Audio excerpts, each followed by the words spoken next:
Hi hello welcome to our channel. నేను మీ సిరి. ఈరోజు మనం చెప్పుకోబోయే కథ ఇష్టమైన సకుడ పార్ట్ 200.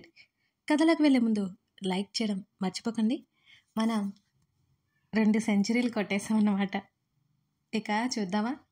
రోజులు గడుస్తున్నాయి. డాక్టర్ వెంకట్ అప్పుడప్పుడు వస్తూ ధరణికి జరిగిన నష్టానికి కారణం ఎవరో కనిపెట్టడానికి చాలా ప్రయత్నం చేస్తున్నాడు. కానీ ధరణి నుంచి రావట్లేకపోతున్నారు. ఆమెకు ఆ ప్రమాదం జరిగి దాదాపు 2 నెలలు అవుతోంది. ఆమె గాయం తగ్గుముఖం పట్టింది. ఆమె శరీరం మునుపటి మీద కాస్త బలంగా తయారైంది. బావా, ధరణి పిలుపు వినిపిస్తుంటే కాస్త నిద్రలో కదిలాడు గగన్. బావా, అతని భుజం మీద ధరణి తట్టింది. అతను ఉలిక్కిపాటుగా లేచి కూర్చున్నాడు. ఏమైంది? అతను ఆదుర్దాగా ఆమె చుట్టూ చేతులు వేసి అడిగాడు. ఏం కాలేదు. అతను గోడగడియారం వంక చూశాడు. తను పడుకుని గంటన్నరే అయినట్టు అర్థమైంది. మరి ఎందుకు లేపావు? ఏదైనా ఇబ్బందిగా ఉందా? అతను చెంప మీద చేయి వేసి ఆమెను అడిగాడు. హ్యాపీ బర్త్డే టు యూ, ఆమె చిరునవ్వుతో చెప్పింది. అతడు దీర్ఘమైన నిట్టూర్పు ఒకటి విడిచి, ఉఫ్, నీకేం చెప్పాను? ఇలాంటి వాటి కోసం నిద్ర చెడగొట్టొద్దని ఎన్నిసార్లు చెప్పాలి నీకు? ఆమె చుట్టూ చేయి బిగించాడు గగన్. చెప్పావు, కానీ ఇలాగే చెప్తే నాకు ఇష్టం, ఆమె నెమ్మదిగా చెప్పింది. ఇద్దరికి సంవత్సరం క్రితం అదే రోజు గుర్తుకొచ్చింది. అతని మాటలు కూడా అన్నీ గుర్తున్నాయి. ఇద్దరు ఎంత సంతోషంగా ఉన్నారో కూడా గుర్తుంది. ఆ తర్వాత సంవత్సరం తన పక్కనే ఉండి అర్ధరాత్రి డిస్టర్బ్ చేశావంటే ఊరుకోను అని చెప్పిన అతని మాటలు గుర్తుకొస్తుంటే ధరణి నవ్వుకుంది. బావా అంటూ అతని ఛాతీ మీద గడ్డవానించి నెమ్మదిగా పిలిచింది. చెప్పు, నెమ్మదిగా ఆమె తల మీద నిమురుతో అడిగాడు Gagan. Happy birthday to you, ఆమె అదే చిరునవ్వుతో చెప్పింది అతనికి. ఇప్పుడు ఏం చేయమంటావు నన్ను, చెప్పు అని అడిగాడు అతను. అంటూ పెదవులు బిగించింది. అయినా నీకు తెలీదా? విశేష్ ఇలా చెప్తారా చెప్పగా అని అడిగాడు గగన్. ఇంకెలా చెప్పాలి? వద్దంటున్నా ఆమె పెదవులు విచ్చుకుంటున్నాయి. గుర్తు చేసుకో అన్నాడు అతను. గుర్తు లేదు అంటూ లేవబోతున్న ఆమె చుట్టూ చెయ్యేశాడు అతను. ఆమె ఆగిపోయినా అతని వంక చూసింది. ఫాస్ట్గా విష్ చేస్తే పడుకోవాలి అని అన్నాడు అతడు, అదేదో పెద్ద సీరియస్ విషయం అన్నట్టు. అతను ఆమెనే చూస్తున్నాడు. ఆమె ముఖంలో సంతోషం, నవ్వు దాగడం లేదు. ఈ మధ్య ఆమె పరిస్థితులకి అనుగుణంగా మారిపోయింది. ఆమెలో ఉండే ఆ అభద్రతా భావం చాలా వరకు పోయినట్టే ఉంది. నువ్వులే, ఎందుకు అని అడిగాడు. విషయాలుగా ఆమె అతని మీద నుంచి పక్కకు తప్పుకుంది. ఇంప్రెస్ అయిపోవాలి నేను అని అన్నాడు గగన్. అతను లేచి కూర్చున్నాడు. ఆ గది లైట్ వేశాడు. ఆమె కళ్ళకేదో వెలుగు తెలుస్తున్నట్టు అదంతా చీకటిగానే ఉంది. మళ్ళీ ఆమె నిరుత్సాహపడలేదు. అతని చేతులను తడిమింది. అతని ముందు మోకాళ్ళ మీద కూర్చుంది. ఆమె చేతులు అతని భుజాల మీదకు చేరాయి. అతని చేతులు ఆమె చుట్టూతా అల్లుకున్నాయి.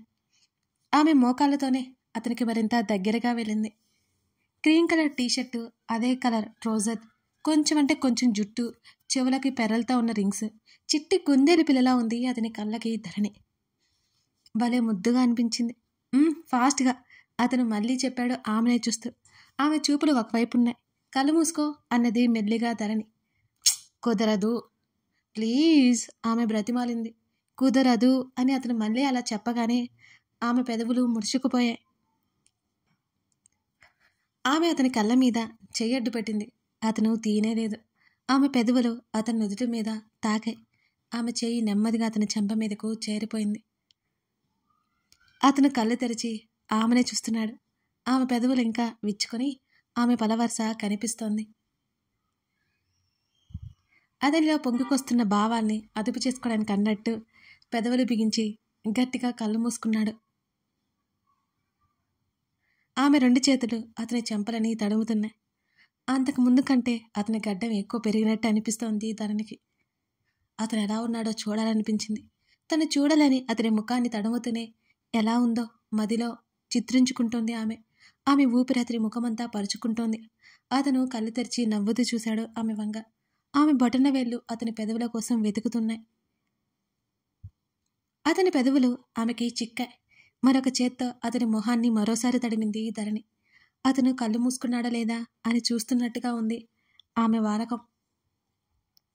ఆమెకు అర్థం కాలేదు. ఆమె ముందుకు వంగి అతని కింద పెదవి మీద ముద్దు పెట్టుకుంది. ఇప్పుడు సరిపోతుందా? మరింత నెమ్మదిగా అడుగుతూ అతన్ని హత్తుకోబోతుండగా ఆమె భుజం పట్టి ఆపాడతను. ఆమె అయోమయంగా మొహం పెట్టుకుంది. 2 చేతులను ఆమె మెడ కింద వేసి చెంపల మీద వేలాన్ని చేర్చి బీటలు వారినట్టుగా ఉన్న ఆమె పెదవులను సున్నితంగా ముద్దు పెట్టుకున్నాడు. చిరుజల్లు కురిసినట్టు అతని దాటికి ఆమె పెదవులు తడితేర. మరుక్షణం అతని చేతిలో ఆమె వీపు చుట్టూ బలంగా అల్లుకున్నాయి. ఆమెను తనలో దాచేసుకుంటున్నట్టు దగ్గరికి లాక్కున్నాయి అతని చేతులు. అతని మెడ చుట్టూ మరింతగా ఆమె చేతులు అల్లుకొని ఆమె ముఖం అతని మెడవంపులో చేరిపోయింది. ఆమె మళ్ళీ ఏడ్చింది. అప్పుడే స్టార్ట్ చేశావా అని అతను అడుగుతుంటే అంటూ అలాగే కళ్ళు మూసుకుంది ధరణి. ఆమె చేతికి అతని మెడలో ఉన్న చైన్ తగులుతోంది. లాకెట్ ఆమె 2 వేళ్ల మధ్య చిక్కుకుంది. పడుకో, ఆమె భుజం తడుతూ కళ్ళు మూసుకున్నాడు. Happy birthday to you. Veda అరిచిన అరుపుకి ధరణి ఉలెక్కిపడింది. థ్యాంక్స్, గగన్ ధరణిని పక్కన కూర్చోబెట్టుకుంటూ చెప్పాడు. ఇదేంటో మొక్కుబడిగా చెప్పినట్టుందే. వేద మాటలకి ధరణి నవ్వింది. మరి నువ్వేడుస్తావని చెప్తున్నా అని అన్నాడు గగన్. ఇది అన్యాయం గగన్, నీ బర్త్డే అని తెలిసి పొద్దున్నే వస్తే ఇంత అవమానమా నాకు? వేద ఉక్రోషంగా అడిగింది. ఆమె మాటలు పట్టించుకున్నట్టే హర్ష ఎక్కడా అని అడిగాడు. కింద మీ మమ్మీతో మాట్లాడుతున్నాడు అని. చూసావా, నీ ఫ్రెండ్ కంటే ముందే నేనే విష్ చేశా. ఎవరికి ఎక్కువ ప్రేమ ఉందో ఇప్పుడు నువ్వే అర్థం చేసుకో అంటున్న వేద మాటలకి హర్ష చెప్పింది నిజమే అని అన్నాడు గగన్. నిజమా? ఏంటా నిజం? వేద అడిగింది. ఒరిజినాలిటీ పోలేదు వేద అని అతను వెళ్ళిపోయాడు అక్కడి నుంచి. వేద పళ్ళు పటపటలాడించింది. ఆమె ధరణి పక్కన చేరింది. చెప్పు ఏమిచ్చావు మీ ఆయనకి బర్త్డే గిఫ్ట్? వేద హుషారుగా అడిగింది. నేనేం తీసుకోలేదు, నెమ్మదిగా అంది ధరణి. ఏం? నాకు కనిపించకుండా ఏం తీసుకోమంటావు? చాలా మామూలుగా అన్నది ధరణి. కానీ ఆ మాట వేద మనసులో గుచ్చుకున్నట్టయింది. ఈ మధ్య ధరణితో ఎక్కువ టైం స్పెండ్ చేయడం వల్లేమో ఆమె విషయంలో తను కూడా సున్నితంగా మారిందేమోనని వేద ఫీల్ అయింది. గిఫ్ట్ అంటే ఏదో కొని తీసుకురావడమే అనుకుంటావా ఏంటి? పెదవులు సాగదీసింది వేద. మరి ఇంకేంటి? మనకి కావలసిన వాళ్ళ కోసం మనం నచ్చే పని చేయడం కూడా గిఫ్టే అంటారు అంటూ ధరణి చేతి మీద మెల్లిగా తట్టింది వేద.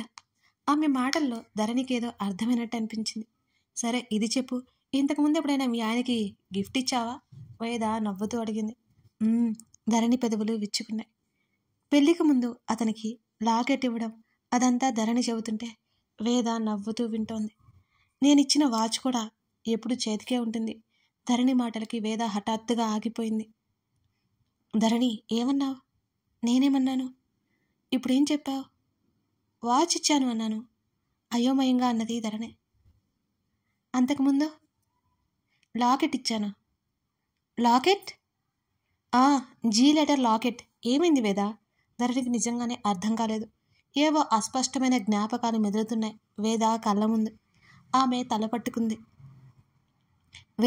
వేద ధరణి కంగారుగా పిలిచింది. వేద నుంచి ఎటువంటి రియాక్షన్ రాకపోవడంతో. ధరణి, నాకేదో గుర్తుకొస్తోంది. తలంతా నొప్పితో మెల్లిగా మాట్లాడుతూ 2 చేతులతో తల పట్టుకుని అలాగే ధరణి వైపు వాలింది వేద. వేద పరిస్థితి చూసి ధరణి ఒక్కసారిగా కంగారు పడింది. వేద, ఏమైంది? ధరణి అరిచింది. వేద తల పట్టుకుని గట్టిగా కళ్ళు మూసుకుంది. తన ఫ్రెండ్ ఎవరో ఒక అమ్మాయి తనతో నవ్వుతూ మాట్లాడుతోంది. వేద అల్లరి చేస్తోంది. ఆమెతో నవ్వుతూ మాట్లాడుతోంది. ఇద్దరు ఎక్కడెక్కడో తిరుగుతున్నారు, ఏవేవో చేస్తున్నారు. ఏదో కాలేజ్. డాక్టర్స్ లాగా అందరూ తెల్లకోట వేసుకున్న స్టూడెంట్స్ కనిపిస్తున్నారు. ఆమె వేద ఒడిలో తల పెట్టుకుని ఏడుస్తోంది. అన్నీ గుర్తుకొస్తుంటే వేద కనులు మెల్లిగా మూసుకుని పోతున్నాయి. వేద ఏం మాట్లాడకపోవడంతో ధరణి వెంటనే పైకి లేచింది. తన ఫోన్ కోసం తడిమింది. అదక్కడ లేదని వెంటనే పైకి లేచింది ఆమె అడుగులు లెక్క పెట్టుకుంటూ కిందకెళ్ళే స్టెప్స్ వైపు నడిచి ఆ పక్కనే రైలింగ్ పట్టుకుంది. బావా! ధరణి కేక వేసింది. హాల్లో ఉన్న అందరూ తల తిప్పి పైకి చూశారు. గగన్ వెంటనే పైకి లేచాడు. రేవతి కూడా రాబోతుంటే నేను చూసుకుంటాను అత్త అని మెట్ల వైపుకి అడుగులు వేశాడు. ఆ వెనకే హర్ష కూడా నడిచాడు. 4 అంగళ్ళ మెట్లెక్కి వెంటనే ధరణిని చేరుకొని ఆమె భుజాలు పట్టుకున్నాడు గగన్. ధరణి, ఏమైంది? ఆమె కంగారు చూసి దగ్గరికి తీసుకుంటూ అడిగాడు. వేద మాట్లాడట్లేదు. ఆమె భయంగా చెప్పి సోఫా వైపు చేయి చూపించింది. ధరణి మాట్లాడుతుండగానే హర్ష అటువైపుకి పరిగెత్తాడు. సోఫాలో ఒరిగిపోయింది వేద. అతనికి కనిపించగానే అతని ప్రాణం ఉసూరుమంది. గబాల్ ఆమెను చేరి వేద వేద అంటూ ఆమె చెంపలే తడిమాడు. హర్ష! ఆమె కలవరిస్తూ కళ్ళెత్తి చూసింది. వేద, ఏమైంది? అతను ఆదుర్దాగా అడుగుతున్నాడు ఆమెని. హర్ష, నన్ను వాళ్ళ నుంచి కాపాడేందుకు థ్యాంక్స్. నా చేనే కొట్టాలని చూస్తారా? వేద మాట్లాడుతుంటే హర్షతో పాటు ఆ మాటలన్నీ విన్న గగన్ కూడా షాక్ అయ్యాడు. అతనికి మెల్లిగా విషయం అర్థమైంది. రూమ్లోకి తీసుకెళ్ళు గగన్ చెప్తుంటే హర్ష ఆమెను అలాగే చేతుల్లోకి తీసుకుని ఎత్తుకెళ్ళిపోయాడు. బావా, ఏమైంది తనకి అంటూ అతన్ని కరుచుకుని ధరణి అడుగుతుంటే మెమరీ రికవరీ అవుతున్నట్టుంది, ప్రెజర్ ఫీల్ అయినట్టుంది, నువ్వేం కంగారు పడుకు, ఇదంతా మామూలే అంటూ ధరణి భుజం చుట్టూ ఉన్న అతని చేతితో తట్టాడు. డాక్టర్ని పిలువు మరి అన్నది ధరణి. అవసరం లేదులే. పర్లేదా? మరోసారి అనుమానంగా అడిగింది. ఏం కాదు, కిందకి పదా. వద్దు, రూమ్లోకి వెళ్దాం ఆమె అడుగుతుంటే సరే అని తీసుకెళ్ళిపోయాడు గగన్. అతడు అలాగే కూర్చొని ఆలోచిస్తున్నాడు. ధరణి తనే వాష్రూమ్లోకి వెళ్ళడం, మొహం కడుక్కొని బయటికి రావడం అతను చూస్తూనే ఉన్నాడు ఆమెని. ఆమె టవల్ తీసుకుని ముఖం తుడుచుకుని అన్నీ ఎక్కడో అక్కడ పెట్టేసి అలవాటైన తల్లానే బెడ్ మీద వచ్చి అతని పక్కన కూర్చుంది. ఆమె పరిసరాలను అలవాటు చేసుకుంటోందన్నమాట. ఈరోజు అతని పుట్టినరోజు. తను మాత్రం అతనితో ఎక్కడికి వెళ్ళలేకపోతుంది, సరదాగా గడపలేకపోతుందనేది ధరణి బాధ. ఈ మధ్య ఆమెలో మార్పు అతను గమనిస్తూనే ఉన్నాడు. ఆమె తనలో సమస్యను దాటి బయటికి వచ్చే ప్రయత్నం చేస్తోంది. ఆమెలో ఉన్న న్యూనతాభావం మెల్లిమెల్లిగా కనుమరుగైపోతున్నట్టు అతనికి అనిపిస్తోంది. హఠాత్తుగా తన చేతులు పట్టుకున్న అతని వైపు తిరిగింది ధరణి. ఆమె అరచేతిని తన బొటన వేలితో నిమురుతూ, చెప్పు, ఎక్కడికి వెళ్దాం అని ఎప్పటిలా చాలా మామూలుగానే అడిగాడు గగన్. ఆమె శరీరం మీద రోమాలు ఒక్కసారిగా నిక్కబొరుచుకున్న అతని స్పర్శకి. ఆ విషయం అతను గ్రహించలేదు. నీ ఇష్టం ఆమె తడబడుతూనే అన్నది. అక్కడికి వెళ్ళాలి, ఇక్కడికి వెళ్ళాలి అని గొడవ చేస్తూనే ఉంటావు కదా, చెప్పు, పర్లేదు నెమ్మదిగా ఆమె వేలు లాగుతూ అన్నాడు. ఎక్కడికైనా ప్రశాంతంగా ఉండే చోటు. ఆమె చేతులు వెనక్కి లాక్కోవడానికి ప్రయత్నం చేస్తూ అన్నది. ఆమె ఎందుకో ఇబ్బంది పడుతున్నట్టు అనిపించింది. ఆమె చేతుల వైపు చూశాడు అతను. అతనికి విషయం అర్థమై 2 అరచేతులతో ఆమె చేతుల మీద సున్నితంగా రాశాడు. బయట వర్షం పడుతున్నట్టు అనిపిస్తుంటే నెమ్మదిగా బాల్కనీలోకి తీసుకెళ్లాడు. అతను విడిపించుకుని రైలింగ్ దగ్గర నిలబడింది. చేతిని బయటకు చాచింది. గాలి వచ్చినప్పుడు సన్నటి వానజల్లు ఆమె మొహం మీద, చేతుల మీద పడుతున్నాయి. ఆమె పెదవులు విచ్చుకున్నాయి. కరిగిపోతున్న కాలంలో ఒక్కొక్క నిమిషం కాదు ఒక్కొక్క క్షణం ఆమె పరిస్థితి చూసి బేలగా కదులుతూ ఆమె నవ్వుని చూసి వేగంగా ఉరకలేస్తున్నట్టుంది ఆ సమయం. అచ్చం అతని మనసులాగా ఉంది. కథ కొనసాగుతుంది. ఇదన్నమాట మన ధరణి గగన్లా మరో కొత్త ప్రేమ జర్నీ. మీకు ఈ ఎపిసోడ్ చదివాక ఏమనిపిస్తుందో కామెంట్ చేయడం మర్చిపోకండి. అంటే ధరణి బిహేవియర్, గగన్ ఇవన్నీ ఉంటాయి కదా, అవి కనిపెట్టాలి. మరి కనిపెట్టేస్తారేమో చూద్దాం. Thank you for watching this.